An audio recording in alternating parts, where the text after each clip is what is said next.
One of our most iconic signature pieces is our hand-sculpted root console. I'm working on a new one and figured I'd show some of the steps involved and how exactly we make this piece. I started by cutting out the main parts and angling them into the basic shapes. Then I sketched up the areas that would be carved off before joining them together. We use a domino joiner which makes super fast mortise and tenons and basically works like Legos. Then I added the glue and prepped for one of the most intricate glue-ups that I've ever had to do. Once it's dry, I cut out all the curves along the edges and then hit the edges with a chamfer router bit.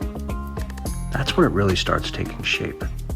Follow us to see how this piece comes out and to keep up with all of our new designs.